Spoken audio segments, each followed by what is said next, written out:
friends, welcome to day 29 of Vlogmas and day 4 of Kwanzaa.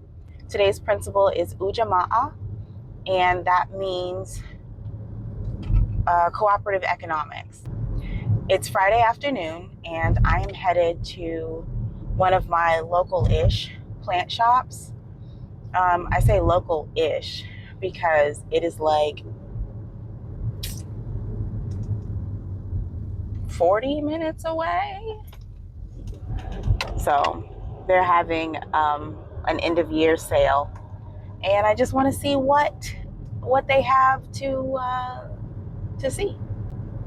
Do I want to take the highway or the local roads?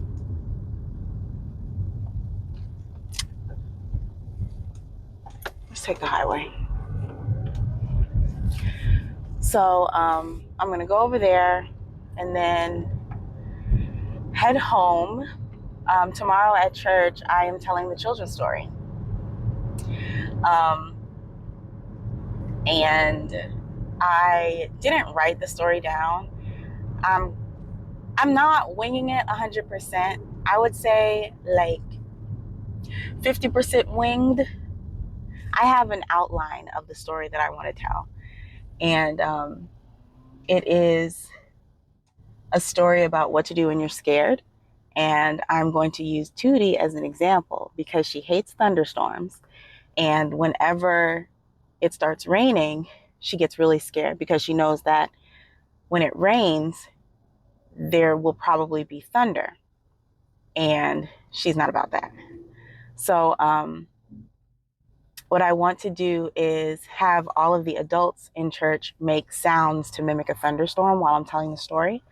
And with each different sound, I'm going to talk about how Tootie comes and looks at me for reassurance.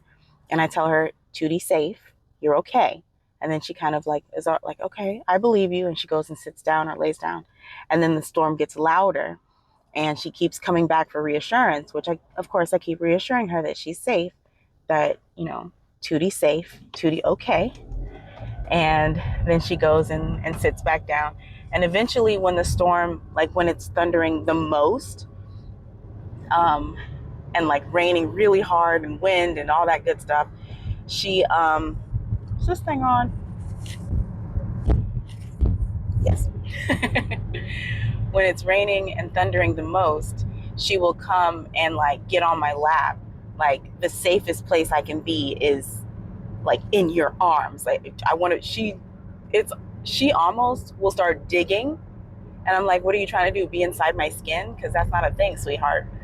But she's like, the safest place that I can be is this close to you. And I want that to be the message to the kids, that whenever anything scary happens or you're unsure of a situation, you can always look to God and say, I'm scared, and God will reassure you. And no matter if you keep coming back in the same storm, if you keep coming back and saying, okay, I know that you said I was okay, but I'm still really scared. Like God's not going to get mad and be like, I already told you you're okay. Why are you still scared? God is just going to reassure you and tell you that you're okay and that you can trust him that you're okay. And then when the storms of life, when the storms get so bad and so scary, and maybe you have an experience with depression or loss in the family or something that you just really don't know how to handle, you can know that the safest place and the place where the comfort is in God's arms. So I want that to be the message to the kids, and I hope it goes over well. I essentially just told y'all the whole story. I'm going to try to fluff it out a little bit because, I don't want the children's story to just be like 2 minutes long. But I think they'll enjoy it, especially because we'll have the adults participating. That's one thing that I do like whenever I do children's story or whenever I tell stories. I want it to be like for the whole group and not just like something really like kiddie for the kids, you know? Like I want the adults to be able to participate and also to get something from the story as well. But yeah, there's that. I'm gonna be telling children's story tomorrow. Lamar wants to put up a picture of Tootie on the display at church during the story. And I have a picture, you know, of course I have a million pictures of Tootie, but I also have a picture of her that I specifically took during a thunderstorm one day, and she looks absolutely terrified. So if I can find that, I might put together a couple little pictures of her. But I also need to find 3 or 4 Bible verses about fear, about not being afraid, because I want to use those in the story. But yeah, I'm kind of excited. I'm also kind of nervous. I definitely had a dream about it last night. In my dream, there was some other lady at the church who, when I got to church, I was looking for, you know, someone to give me the program so I knew when I was supposed to go. And this lady was like, oh no, I'm telling children's story. And I was like, no, I'm supposed to be telling it. And they asked me to do this like last month. And I've been thinking about it and rolling it over in my head. And I've been like really kind of getting nervous about it. So no, I have persevered through all of that. I'm telling the children's story today. And she's like, no, you're not. And I was just like, when I woke up, I had this feeling like, oh my gosh, am I actually telling the children's story? Or like, was there a change that I don't remember? So then I had to text the girl who was scheduling them, be like, dude, am I still on for tomorrow? And she was like, yeah. So it was just a dream. I hate it that sometimes dreams that I have when I wake up, the feeling of them is so concentrated that a lot of times I question whether or not it was an actual, like if it was a dream or it was an actual memory. So fun times in Kalisha's brain. But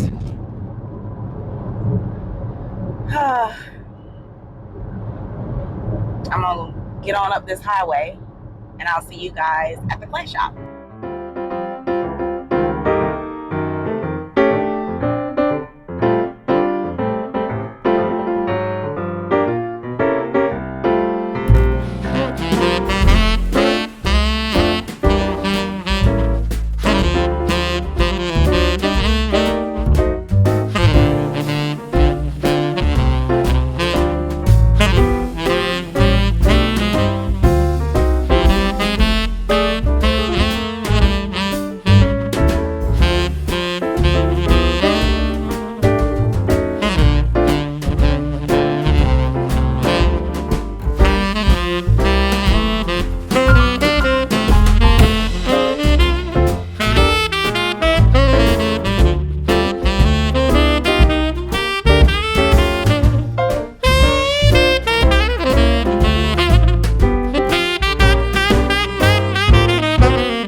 Hi friends. So I went to the plant shop that I intended to, but because I took a different way to get there, I ended up passing by this other plant shop that I'd heard of, well, nursery that I heard of, but I've never been to. Is that a turning lane? Yes, it is. And they not only sell indoor plants, outdoor plants, planty plants. They also have a butterfly encounter. I'm very excited about that. So that is going on the list of things to do, like seasonal things to do. One of the like goals or plans that I have for next year is to be more intentional about doing things. And because I am the kind of person that if I'm not intentionally considering what I'm doing, I will operate in autopilot and I will go, days without really like focusing in and settling in on anything. So like I'll think, oh, what did I do? What fun have I done this week? And I won't be able to come up with anything. Even if I did do something, it won't readily come to mind.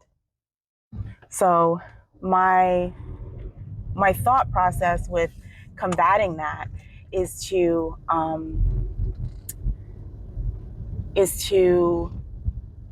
not plan everything, but have a list. Like one of the YouTubers that I watch, her name is Allison. She does seasonal bucket lists. And so for each season, she'll write down a list of things that she wants to do or experience during that season. And I love that idea. So totally gonna yoink it. So I want to, in 2024, have my seasonal bucket list or bingo boards or however I want to make it fun and like gamify it so that it's something that I come back to. I want to have that in my life. So all that being said, butterfly encounter is definitely going on the springtime list. 100%. I am so excited about that. And I think I've only been to a butterfly encounter type deal once in my life. And it was one of those places where it's all enclosed. It was like a huge, oh dang, I can't park there. It was like a huge greenhouse, and the butterflies were just flying around and they would land on people. It was so cool. So I'm excited to do something like that again. But we are at the Home Depot because one cannot come all the way down here to Oviedo and not go to Home Depot when it's so convenient, just right here. Do I need any more plants? No. Do I have 4 new plants? Yes. But I'm very excited about the new plants. And I'll show them to you probably when I get home. Resisting the urge to buy that plant. That one. I want it. I want it a lot.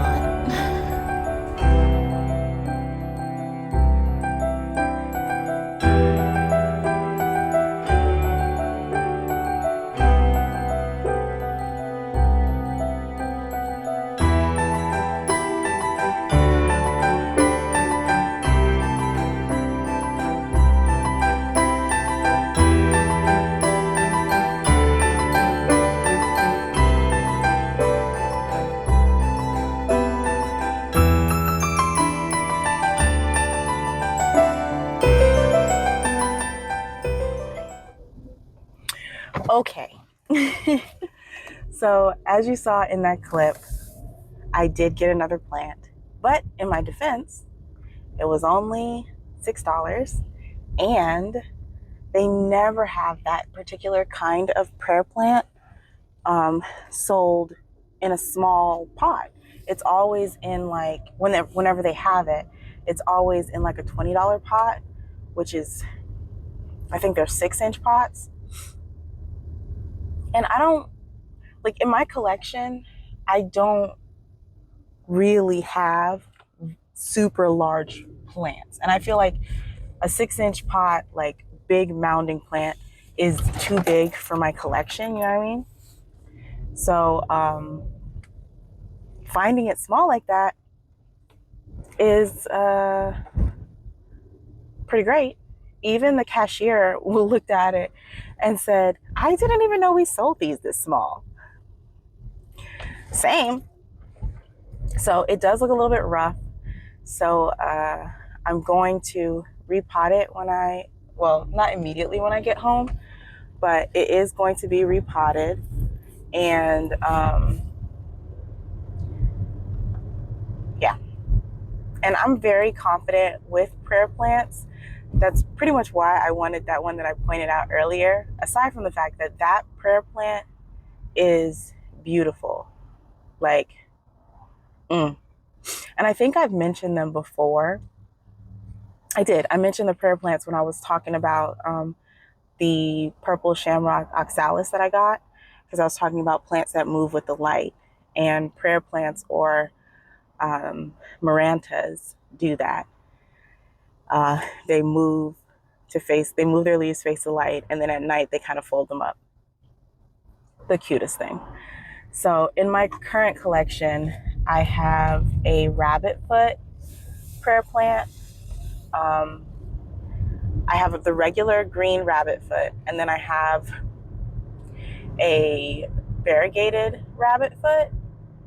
I say variegated with quotes because it may or may not still have any variegation on it. It's been, my whole collection overall has been a little bit on the struggle bus over the last couple months, just because I haven't been in the mindset to really put energy into my plants like I want to. But I'm using the energy and the kickstart of a new year to kind of make an energy shift within myself. So I'm going to be, I think I'll do that, like the repotting and stuff. Saturday, well, no, not Saturday. Was it Sunday or Saturday? Mommy wanted to make cookies. One of the days this weekend, my mom wants to make cookies together on FaceTime. So we'll do that. And then whatever the other day is the day that I'll do planty things. I am going to clean that porch before this year is over. I have set it on here. It's finna be out in the world. I have to hold myself to it. But yeah, I'm excited about my new plants. So the plant that I got at Lucas Nursery is a Tradescantia, and Tradescantia are one of my favorite plant groups. I love them. I don't know why, but they just bring me the warm fuzzy feelings on the inside. So when I saw these, I was like, yes, please, take my money. But Tradescantia are one of those plants that are very easy to propagate. So to make more plants from your plant. Oh, I wanted to stop at Target, but it's on the other side of the street. Oh, but there's a Michael's. Girl, you don't need nothing out of Michael's. Be strong. But anyway, yeah, so I got a Tradescantia at Lucas Nursery, and it's so cute. It's fuzzy. And it's something about fuzzy plants that also just makes me go like,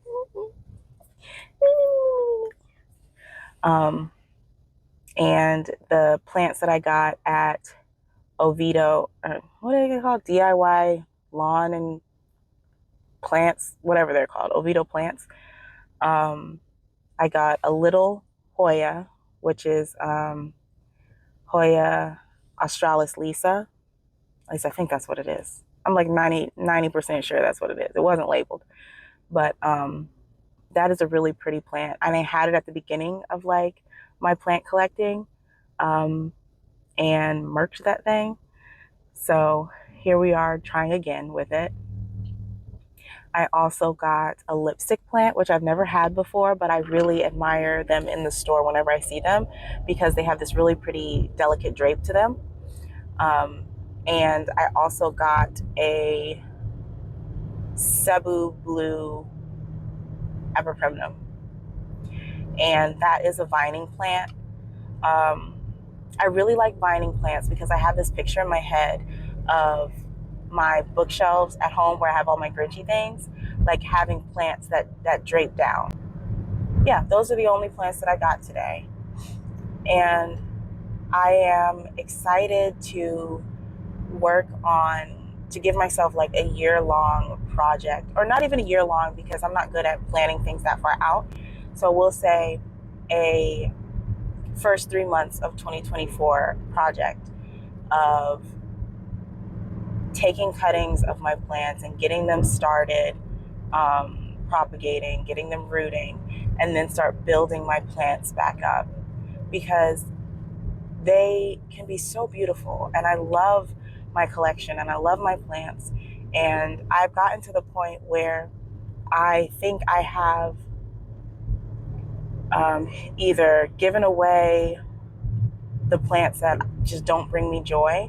So all of the plants that I have are ones that I really like, you know? So I want them to look as happy as they make me feel. One of the biggest projects that I have for my plants is I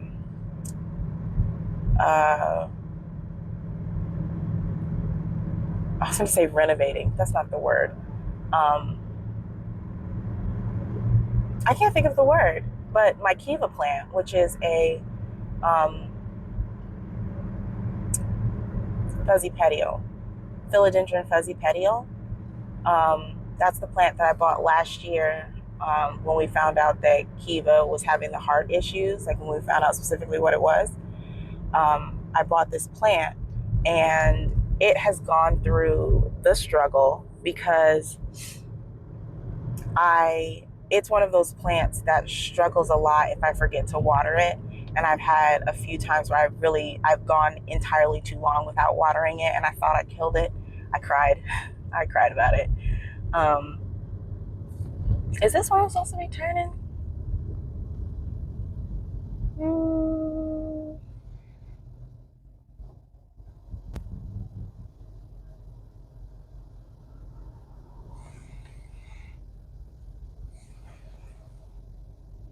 I don't think so. Well, I'm gonna go straight. We're gonna see what happens. But I thought I almost killed it, and it didn't die, but it's definitely not back to where it was. I have previously taken cuttings of it, and I think one of them has survived and is putting out a new leaf right now. But I think that I'm going to cut down that whole plant, like cut it down to the soil level, like to the first node, and then cut the rest up into single node cuttings and root them so that I can restart that plant. So send good vibes for that adventure. Yeah. I just really don't want that plant to die because I don't know. I have not somehow, but I have connected that plant with the memory of Kiva. And the idea of that plant dying makes me feel like then Kiva is really, really gone, which I don't like that feeling. It almost makes me want to get rid of the plant because I don't want to have something that is so fickle as like a plant, like upholding the memory of my companion like that. You know what I mean? But yeah, Kalisha Brain is a weird place, I tell you the truth.